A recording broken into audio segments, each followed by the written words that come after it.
Typically when you're replacing just a door, you cannot replace it with a steel door because the steel door can't be shaped. And here's the other door down here. Now I've already been inside here and I measured these doors. These doors are 35 3/4 and 79.5 inches tall. Now I know because I order commercial steel doors that they come in 35 3/4 by 79. And you can get these at the Home Depot, but they come in one size and one type. And the kind at the Home Depot only have a single bore, which means you can only put one lock in there. And they want to have a handle and a deadbolt. So in order to get a dual bore, it's a special order, so you have to know where to go. Also, the hinges are not going to line up. And these are 4-inch hinges. And those commercial doors have 4.5-inch hinges, but that's okay. I can just install my new hinges wherever I have to. Now, these doors are reversible. Typically the top part is sealed and that bottom has the holes. If any water gets in there, it can drain out. We want them over here. So we can pop this thing off and turn this plate around. Just get them in snug. Okay, we got our hinges in place. So now you can see that is 7 3/8 from the top of the door, but we want an 1/8-inch gap. So we're going to bump this up right there. So that gives us our 1/8-inch gap, and we're going to make that 7.5. So that's 37 1/4. That'll be 37 3/8. Now before I pop this hinge, I want to make note where the edge of my door is. I'm going to mark it. Right there's the edge. Sometimes I use pencil, sometimes I use tape.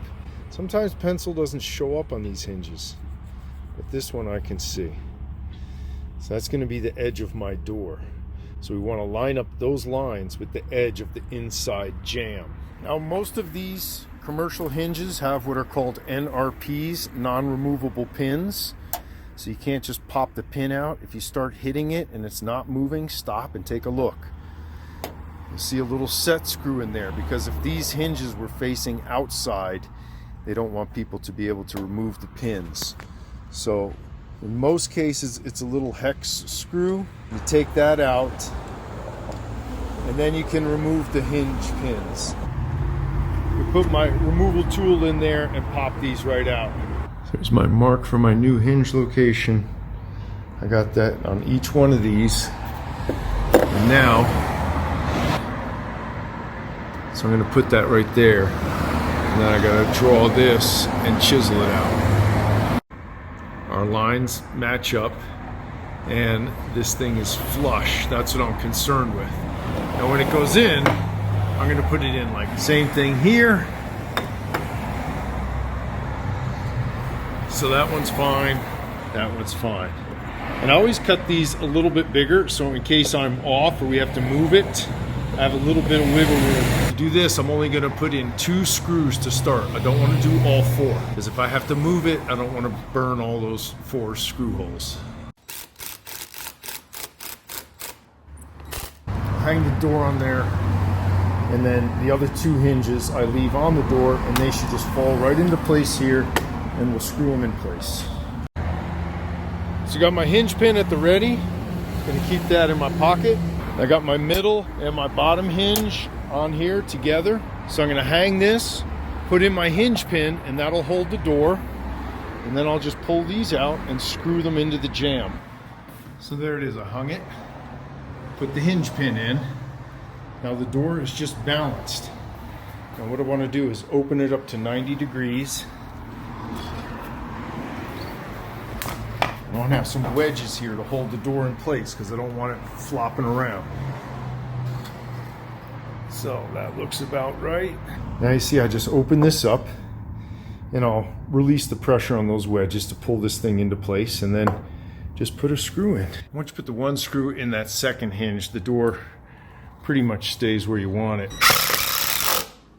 Let's see what we got. Oh, look at that. Beautiful first shot. Now, That gap's a little bit bigger than I like. That gap's perfect. Put the rest of our screws in.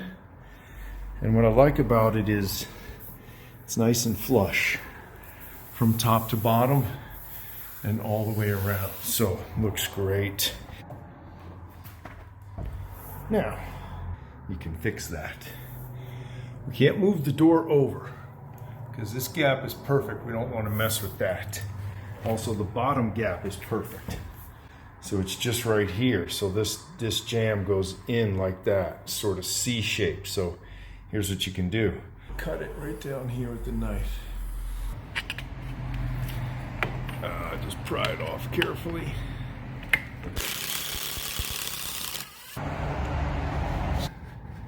Look at that. Just put that through. Now we've got the right gap that I want. Perfect. So put in a couple shims here, put our screws back in, and we're looking good. Perfect. These holes did not line up with the old ones. They knew that wasn't going to happen. We'll drill holes for the new locks, and these can be patched and stained. Now put this back on. Nailed it. And now that thing looks fantastic. And there it is. The locks are in. Everything looks great. We got a nice tight seal. It all works perfectly, and it fits perfectly. Install a commercial grade hollow metal steel door into a wood jamb.